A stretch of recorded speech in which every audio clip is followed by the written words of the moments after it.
Hi,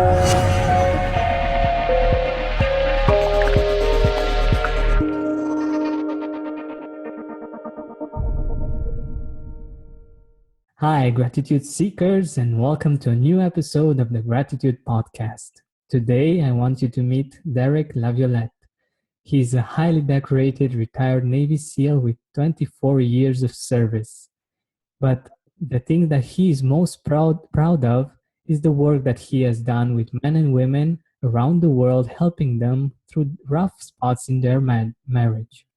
But more on this, I will let Derek tell you. Derek? How you doing, Gregorian? And hello to everybody out there who's seeking gratitude and watching the gratitude just manifest great things in their life. So yes, I did. I am a highly decorated Navy SEAL, and about 10 years ago, I went through a marriage curriculum ran by Life Discoveries, and I'm now a coach. Now I'm a marriage coach and using their tools. But about 10 years ago, I went through this program, and I was very, very focused on the things that I thought needed to be implemented in life.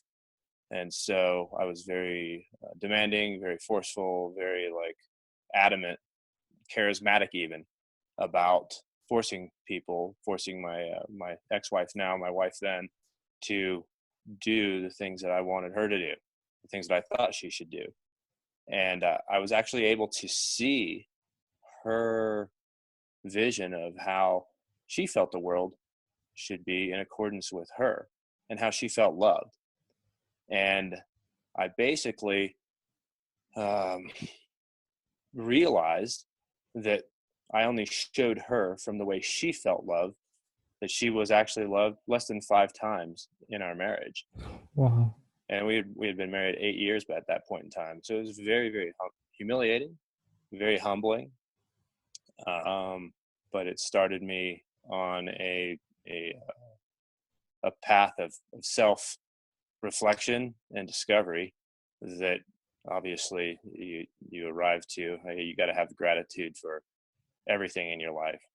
Yeah, I'm sure that it wasn't an easy period in your life, and I really admire the way you got to see the situation and the humbleness and the power. This is how I see a strong person. I mean, having the power to be vulnerable, to be sincere with himself and with his feelings.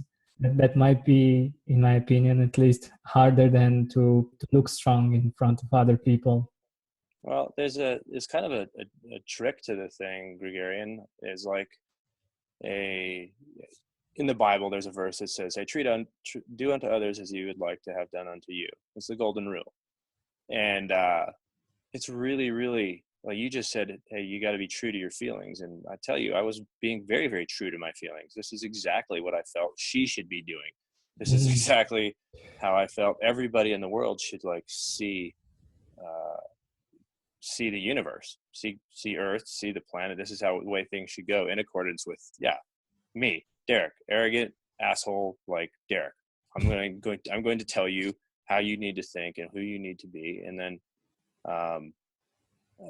but I was being very, very authentic, I thought, to me, but really it was my ego mind.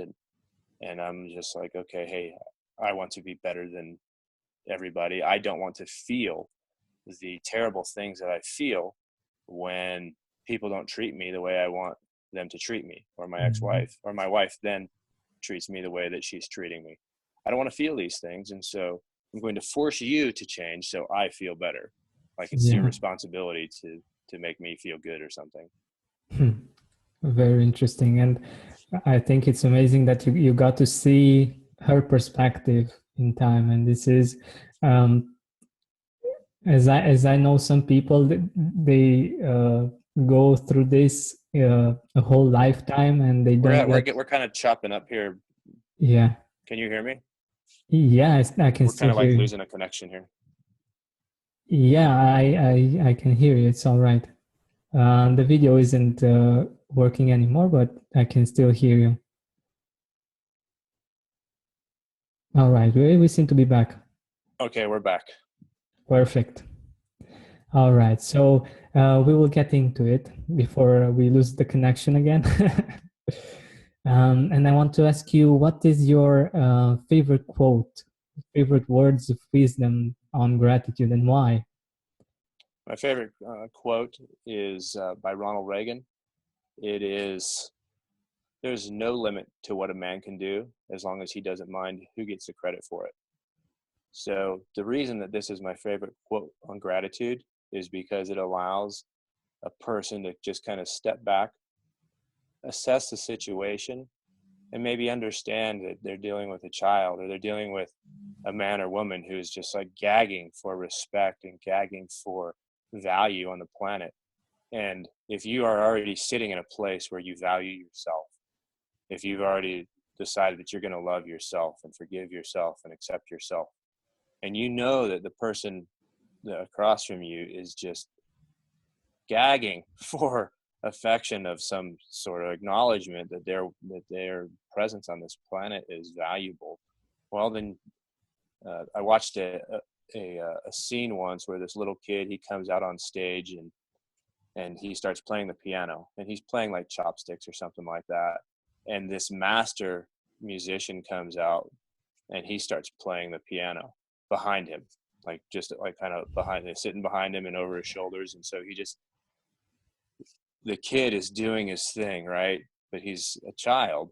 And then this master musician comes out there, and the kid is just like, applauded, because he's out there brave enough to just like do his thing in front of everybody, and I don't know, just be willing to accept praise or condemnation or whatever. But um, when somebody um, gives the acknowledgement to their presence on the planet without having to get importance for themselves and gives it to somebody else, it's just really powerful gratitude.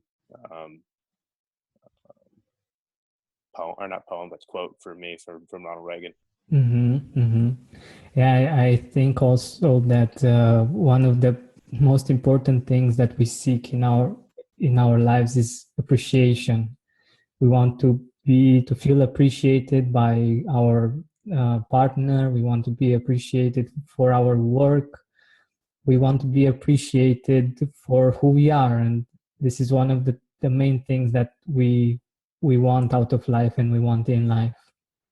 Sure. And if you are somebody who is wanting appreciation, then like Gandhi says, be the change that you want to see in the world. So if you start appreciating you, if you start appreciating other people, well, then the whole laws of the universe, then they just come back, and the world appreciates you. Yeah, that's wonderful. And it's really interesting to see that these things are general. I mean, um, theoretically, like being a Navy SEAL, you are like the alpha male, the strongest man on on the face of Earth somehow. And I think in general, people think that if you are that and you've been through those experiences, everything comes natural. Like you know how to handle a marriage, you know how to handle a relationship, and everything has to be perfect because you got to that level professionally, let's say. Sure. And I think that we need to learn each part of life. We need to learn and to experience it and to see to get better in that part because we Well, haven't here's been a taught. Yeah, well, here's a sorry, I interrupted you there. no Do you have problem. anything else? No. Yeah. So um, it's funny that you say, here's this Navy SEAL that you're talking to, and he's going to be able to figure everything out. And I'm sitting here thinking about, man, I wonder what like you wake up to and like think about gratitude. every day, because I just hid behind achievement. Like, I did not want to feel like how pathetic and worthless I felt when I was in a relationship. I didn't know how to be in one. I didn't know how to be a good I didn't know how to be a good person, much less a good husband or father or provider or anything. I had no idea. And I mean, I could tell you why all of those things happened, but the bottom line was I didn't know how to be that, and I wanted to avoid feeling like a useless. Um, I'm trying to think of a word that means like just completely oblivious, right? I'm completely oblivious to my own feelings, much less the feelings of other people. And so I'm going to go and become a, a great swimmer. I'm going to become a great athlete. I'm going to become a Navy SEAL. And now I have the respect of the world, Gregorian, and I don't have to ask for it at all, just because I'm a Navy SEAL. But um, if I if I'm telling you, like, I felt like a pathetic human being. I felt like a pathetic man, and didn't even know why I was like walking around on the planet, because I didn't feel I deserved it, because I had no self-love. I was seeking it from everybody except inside of me. So if you think that I'm a good man, then I feel good for the day. And then I talk to somebody, down the road, maybe I cut them off in traffic or something, and they hate me, right? And I'm like, no, I'm not that guy. Like, I want to be. I need you to say that I am a good person. I need you to say that I have value, and that's embarrassing. That's just like um, everybody on this planet has amazing worth, and but believing that is a totally different. Yeah. Is it so?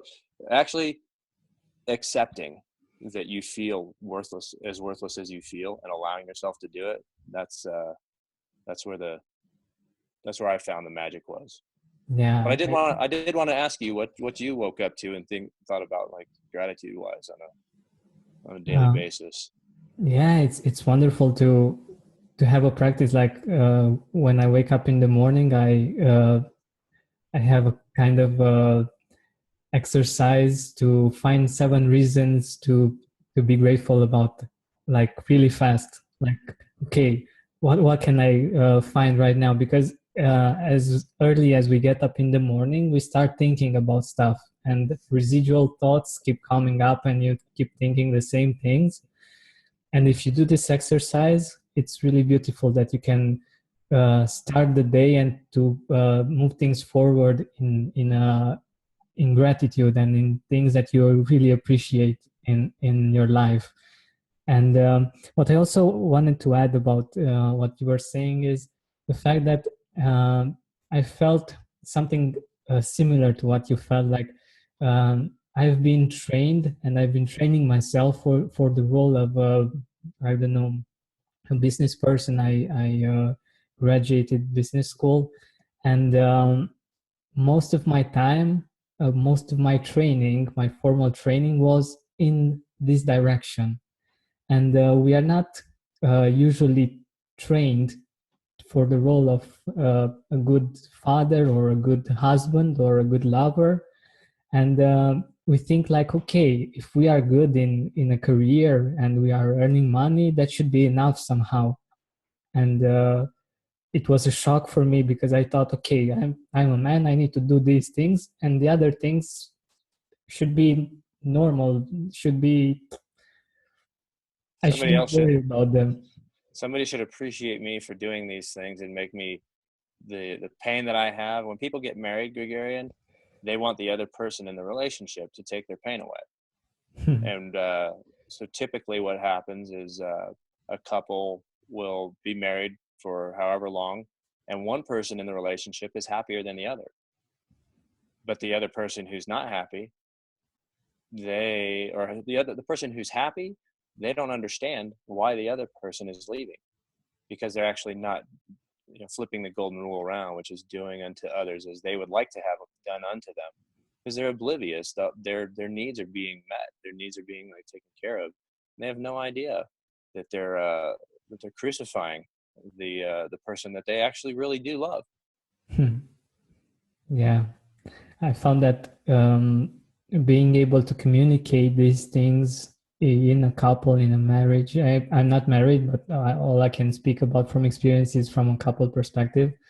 Yeah, Being able to speak about these things and to really try to see the world from your partner's shoes, yeah, it is really amazing, and it's mind blowing to see how they might feel in a certain situation that you didn't sure. think about.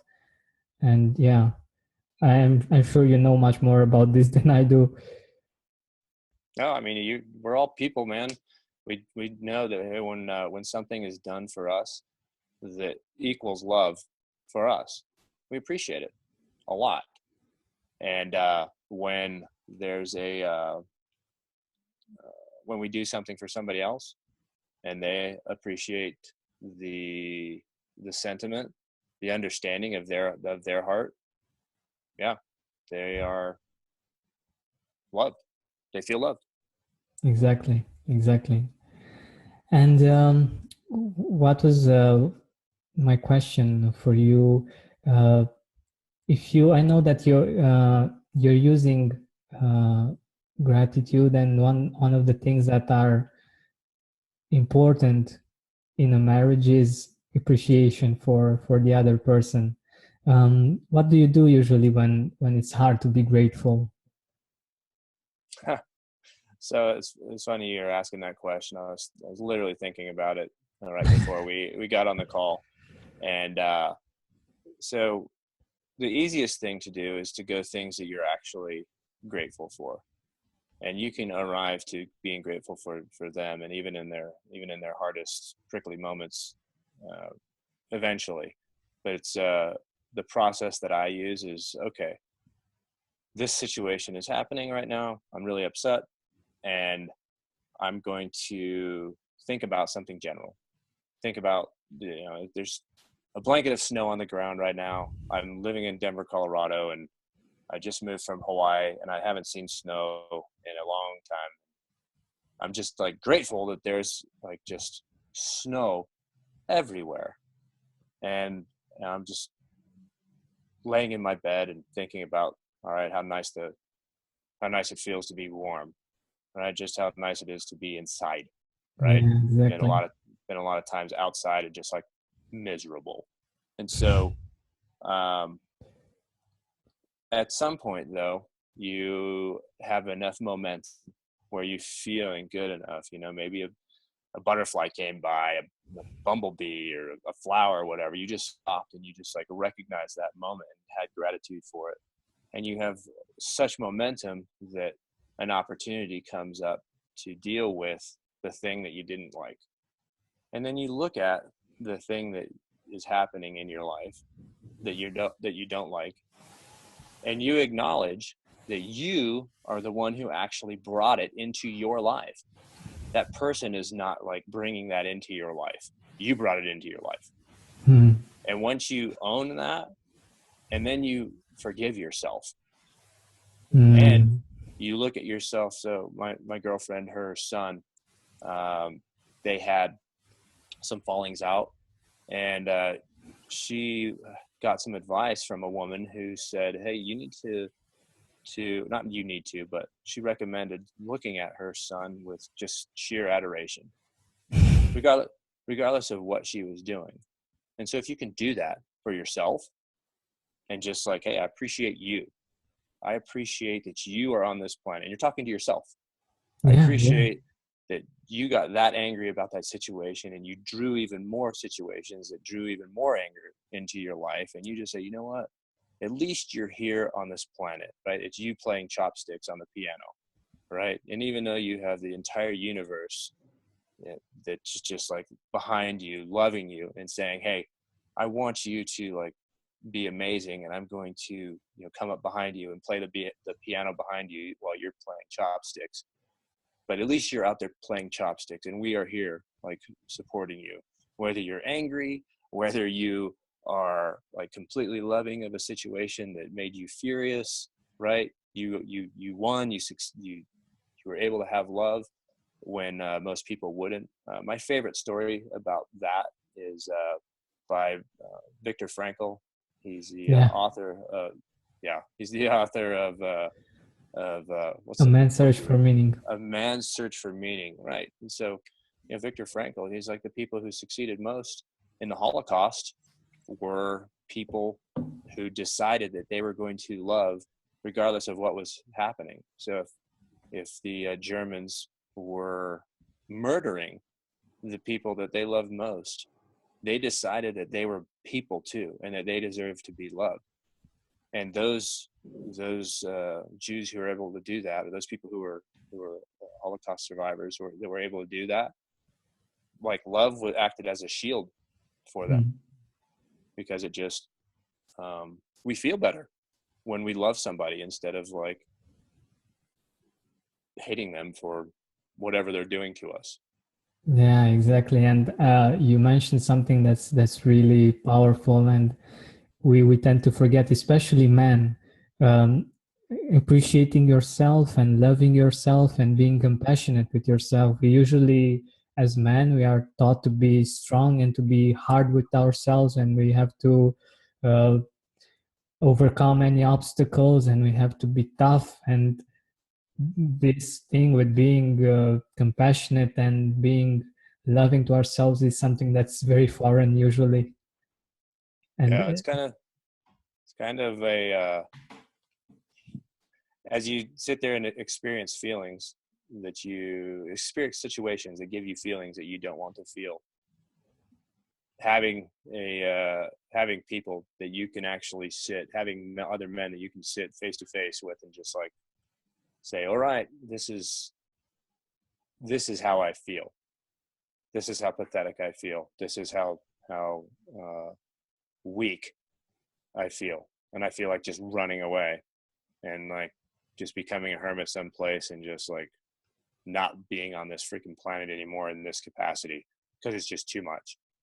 And having other guys go, remember their own life experiences and how pathetic and weak they feel.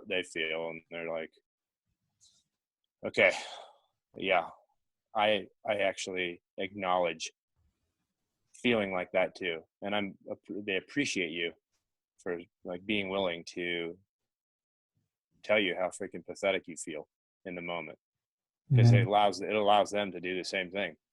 And they're like, okay, this is the man that I actually want to be. So, but I'm going to let myself and forgive myself for crucifying myself for hating how weak I am. yeah, yeah. But the thing is also, I don't know how your experience was, but for me it was these kind of feelings and things like these were mocked between guys. Like if you talk about this kind of stuff, it's like the reaction usually is to make fun of you, and to, even if I know that they have the same kind of feelings and the same kind of situations, but they usually fight them off by making a mockery out of the other person and by making fun. I don't know if you had this kind of experience.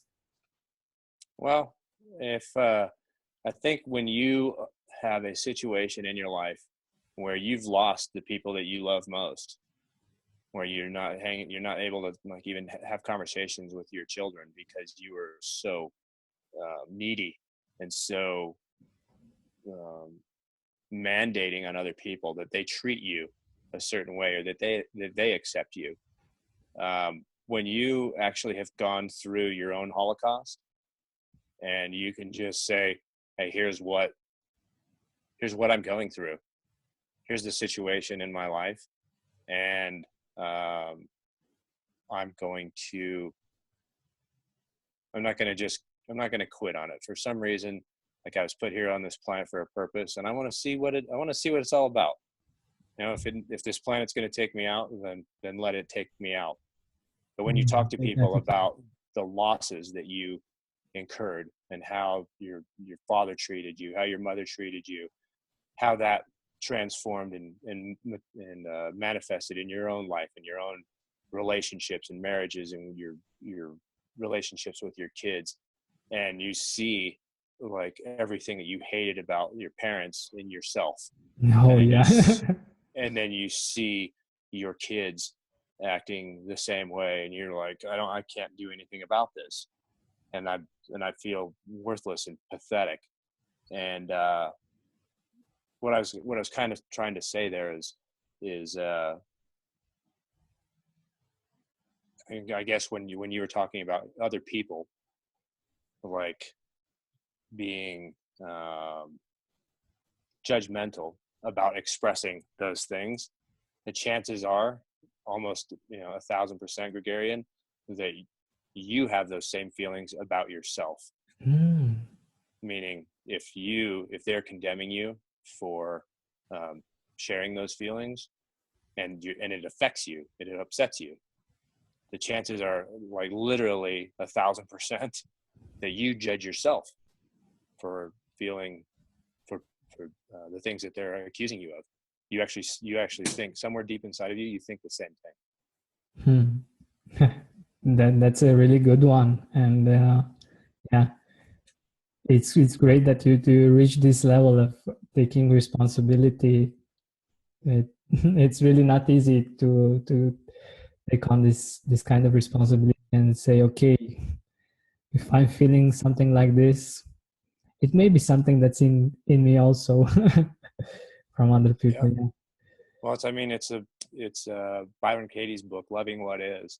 Mhm. Hugh Len, he heals an entirely criminally mentally insane psychiatric unit with the book Zero Limits, right, from 1984 to 1987. He is like, hey, I'm responsible for uh, the reason that these people are the way they are. I'm going to clean up me. He doesn't see one patient for 3 years, and they literally shut the unit down. It was such a fun place Amazing. to work at. Yeah, so I'm very brutal about this whole mirror concept, and That's great. I attempt to explain it to other people, and at some point people are like, well, but what about that one thing over there? And no, even that one thing over there, like, it's you. And actually, if you can't see it, I'm not going to get angry at you for not seeing it. It's me. Hmm. Yeah. Wow. And there are things that are really, and it's really easy, especially in a relationship, to say, okay, the other person did that to me, and I have all the rights in the world to be upset or to be angry or to do something that's not okay. And taking responsibility this way is not easy to do, at least not all of the time. Um, Especially when you're living your own Holocaust, right? yeah. If somebody's hurting you or your family, and you have the ability to like remove yourself from that situation, for sure, do that. But those people like ended up in a situation where they couldn't, and so the only thing that they could do was, okay, I need to find love in this situation right now. I want to feel better because this is hell. And I'm guaranteed people who are listening to this are having those situations. They're just like, I can't go because of whatever reasons that they're sitting in their situations, and I need the money, I need the connection with this person, whatever. Fine, Hmm. I'm going to love me enough to find other things to love, to find even things about the other person, even if they're the devil incarnate, like they're Satan himself, right? If you're able to look at them and say, you know what, um, I like their eyes, I like their hair, right? Something that you can believe and just appreciate about the person just starts turning that corner. Hmm. Yeah, there is a part of the brain, I think, that For instance, when we want to buy a car or we actually buy a car, we tend to see that car everywhere. Oh Then, yeah. yeah. So it's the same here. If we focus on the things that we appreciate in the other person, we tend to see them more because our brain is wired in that way that we get to see this again and again and see it like the car that we want or we already bought. Yeah. So yeah, the analogy I think you're using is if we're appreciating, somebody for their hair, well, then the next time that we see them, maybe they have a smile on their face because they can feel that energy coming from you towards them. That's appreciation that they're gagging for, and they don't deserve it in any of their actions, but you're offering that love because love is eternal. There's not like a bottom of you, right? You can just express it, and regardless of how they're acting in the moment, you're thinking about something else that they're not doing that you actually genuinely appreciate, and they appreciate it, and they can't help but express that and give you something else to appreciate. Wonderful, yeah. Um, wanted to ask you if you could go back in time, um, what would you tell your younger self about gratitude? Gregorian, I go back in time all the time, and we can all do it literally right now. All of us can think about moments in our life when we saw our parents not giving us the affection or the things that we needed, or us doing something that we were sorry for. Right? We can literally go to that moment in time. We can time travel, all of us, right now, and go back and say, "All right, I was doing that at that moment." And we can stand, kind of afar and look at that kid, right? Look at our parents and say, you know what? Just for being on this planet, just for your willingness to come down to earth and like face the learning planet and do whatever you needed to do here, like, I love you and I accept you. The entire shit show that might be happening right now, like, just like wrap your arms around it and just like, I love you. Like, thank you so much for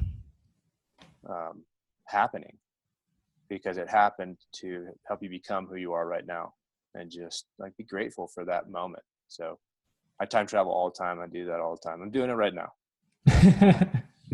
Yeah, that's really really powerful, um, and it's a really interesting way of seeing things. And yeah, it's not a coincidence that we are here right now on this planet, and that we are living right here right now, and that possibly, I don't know, maybe someone is inspired by who we are and by what we stand for, or God knows only what mission we have and what's our purpose in the greater scheme of things. Yeah, we're becoming, Yeah, exactly. So, or we're returning to what we were. I think something that I heard the other day, Gregorian, was really profound. It's like we look at God as a all-knowing, all understanding, omniscient, omnipotent like being, not needing to experience or not wanting to experience anything new. And I heard something really profound the other day. I was listening to Abraham Hicks, um, and Abraham basically was saying, "You, they want expansion." I don't know if your listeners know who Abraham Hicks is, but most basically, probably.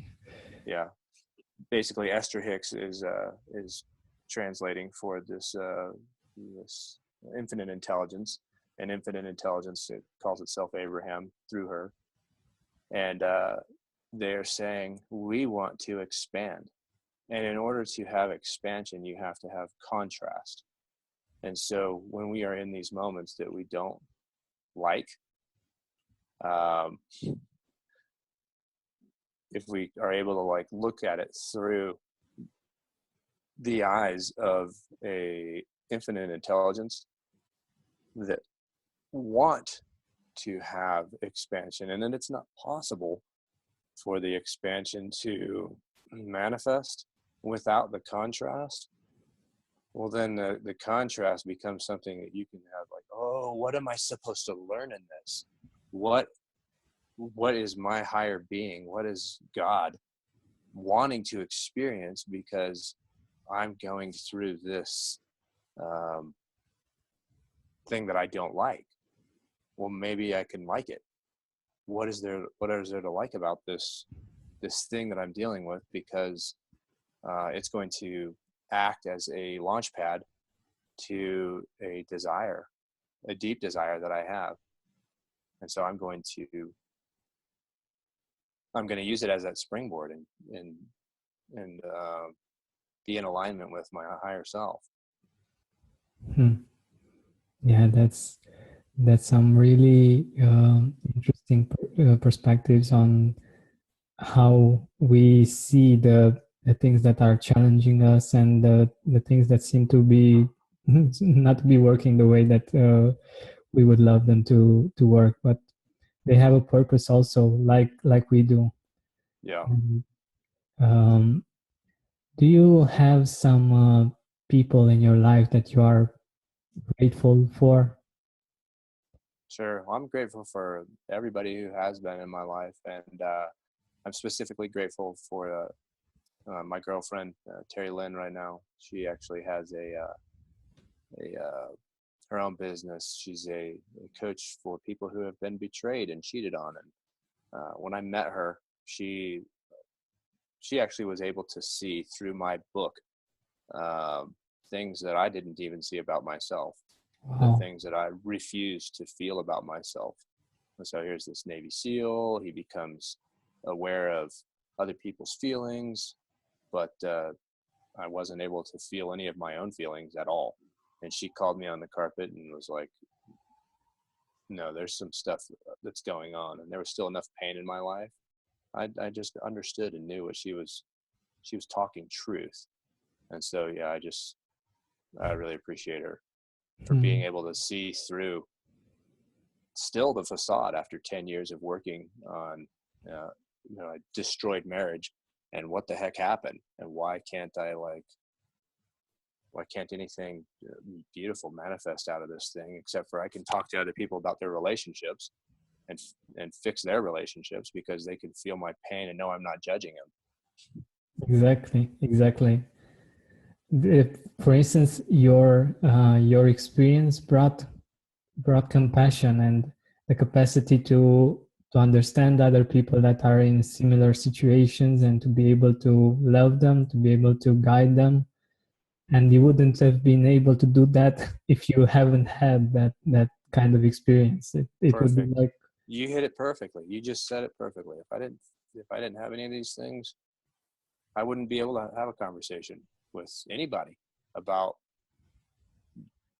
the things that they're doing in their relationship. It's really funny. I'm a Navy SEAL, and a retired Navy SEAL, and talking to people about no, your relationship is all jacked up, not because she's doing anything that's upsetting, or because you're doing anything upsetting, but because here's where it manifested from, and here's what you're trying to get her to do.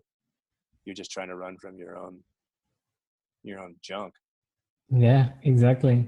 And men have a tendency to do that, especially in their work, in their careers, and to run away from the feelings. And that's why it's beautiful when you love someone and you really want to be with that person, that you can't escape this. Like, you have to face the feelings, and you have to overcome them, and to see through them. And even if it's really, really hard, sometimes you grow a lot. Yeah. I agree. And I'm sure you have a lot of experience yourself, and with the people that you work with, about this. And by the way, can you tell us a bit about your book? Oh, sure. So I wrote the book, A SEAL to Heal Your Marriage. It's really an operational guide. Like, it is written like specifically for men, just like all the like video games out there that are just like hardwired for guys to just like, okay, we're going to go out and plan this mission, or we're going to go accomplish this mission, action oriented. And so, you know, we're sitting here talking about feelings, right? But I wrote this book for a guy who's just like, look, what is going on? And I wrote it from a position of an operational mission planning, like at the very highest levels. This is how a Navy SEAL like conducts a military operation. And it is designed for a man to go and find out what his spouse is, how they are wired. It's written for him to understand how he is wired. It is written for him to develop a plan of action based on understanding how he screwed up everything, how he just blew it, and he didn't understand how she was wired to, and the things that she was not wired to get right in the relationship. And so she has her own failings and things that she did that she didn't mean to do, right? But you actually brought it into your life to show you something. Anyway, it's written very much in that light. It's dedicated as an apology to my ex-wife and children. And I wrote it just because there are people who genuinely adore each other and love each other. And they just can't understand why it's just not working, why happily ever after isn't working. How come their partner isn't taking away their pain? If you take away your own pain, and it gives them the opportunity to take away their pain, a marriage can be truly fulfilling.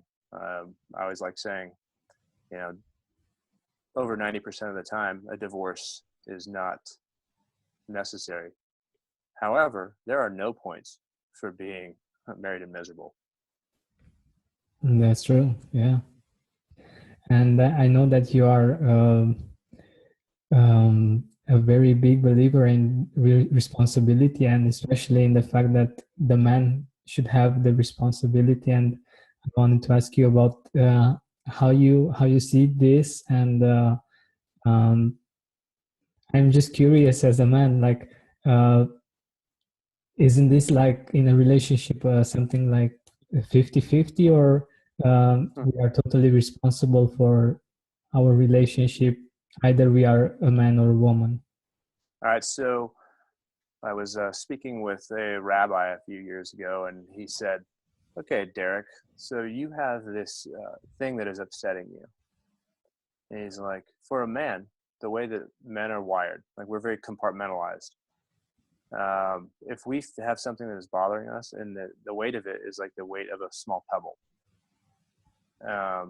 if we bring that issue up to our spouse and we want them to take our pain away, right?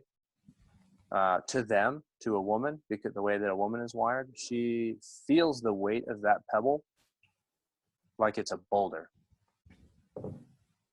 I mean, it's just massive. She cannot endure that weight. And so when a man decides, hey, I'm going to take responsibility for this, I'm going to take that boulder off of you, I'm going to take the rock off of me. That's really the definition of responsibility. Like, hey, I'm 100% responsible for this shit show happening, whatever the heck happened, right? I'm 100% responsible for this. And when that man looks at himself and says, Derek, I forgive you for crucifying yourself, for doing that thing that hurt you and hurt the people in your life that you love. Like, I love you, I forgive you, I'm sorry, right? For crucifying yourself. So that's a definition of responsibility that I heard not too long ago. Mm-hmm. That was, responsibility is taking the burden off of other people for not making your life great, and taking the burden off of yourself for not making your life great. So yeah, I think that you could see kind of look on your face is like relief. I don't know if people are watching the podcast, if they're going to be able to see your face, but the look on your face is like, oh, I get it. Like I really appreciate it if somebody took the weight off of me, right? Yeah, and exactly. then I took it off of myself. That you just feel the release happen, you know?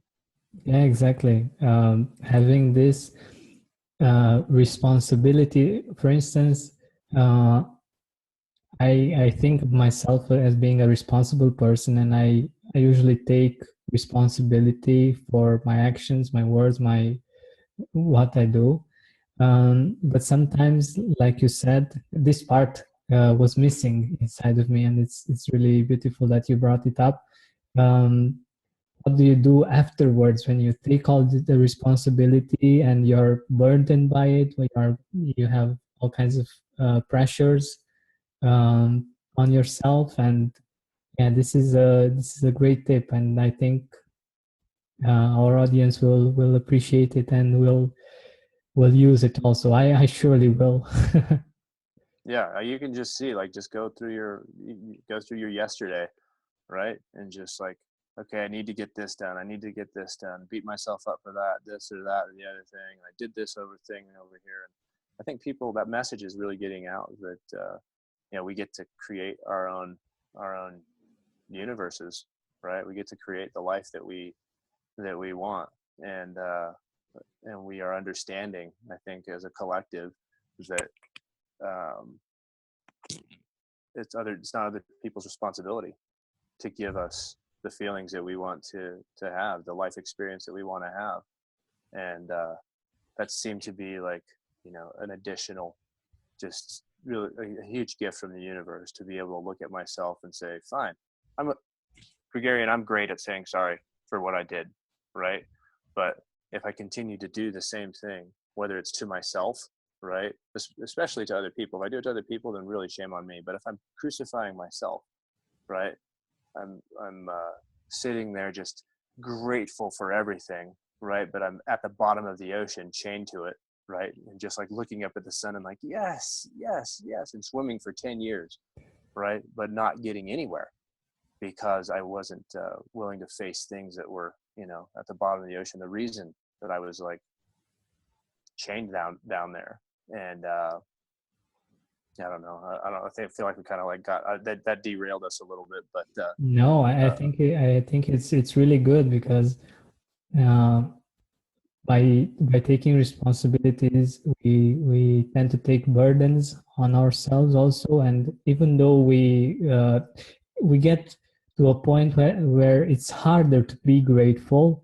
when we have all those things that are burdening us, and when we don't have the necessary compassion to see ourselves and to love ourselves and to accept ourselves, and we tend to be worked up about the responsibilities and forget about actually being grateful and enjoying yeah, the other person. For instance, I think I don't have the experience, maybe you know. I think it's something like this with children, like um, they are amazing beings, but when you take the burden, the responsibility for them, instead of having a feeling of gratitude, most of the time you might feel the pressure of being a parent and of having all the responsibilities that are related to them. I don't know if you relate to this. sure, of course. Yeah, and I think this might be a really good tip for our audience.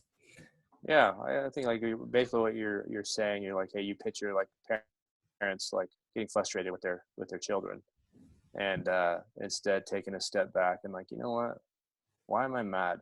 Well, I'm mad because I don't want them to have the same. I don't want them to face the same uh, woes in life that I faced, and I'm going to make them make decisions where they don't have to face the feelings that I'm facing or that I refuse to face. And so you get frustrated at them and angry, and so taking that step back and taking that burden off of them to like not carry your burden, Yeah, right? And then exactly. forgive yourself for doing that to them, like Exactly. that. What's really interesting having this conversation, that I remembered that the way that I'm loving my girlfriend is how I have been loved by my folks, and they usually tend, for instance, to neglect themselves in order to offer. So this is what they did when I was a child. They used to neglect themselves to offer me. For instance, they gave me the best food. If something, I don't know, got burned, they were eating the burned food, and they gave me the one that was perfect. And I tend to do the same, and it's really interesting. And yeah, I didn't have that example, and I think for parents to be a good example is also important, to not neglect themselves and to be compassionate to themselves, because this is how we work. We copy. We learn by what people do, what our parents do, not what they say, because they can say that, okay, but with a cigarette in their mouth, they can say, quit smoking. You shouldn't smoke, it's not healthy for you, but you are doing it. Sure. Sure. That's what we're doing all the time. Like, hey, don't treat people kindly. Like, if you see somebody in the store and they're being a jerk to somebody, I have a friend who gets really, really, like, almost like violently angry if he sees like an injustice happening to somebody else. And I've like constantly just talked to him for years and just like, you're angry at that. And every time you do it, like, you bring more of that into your life.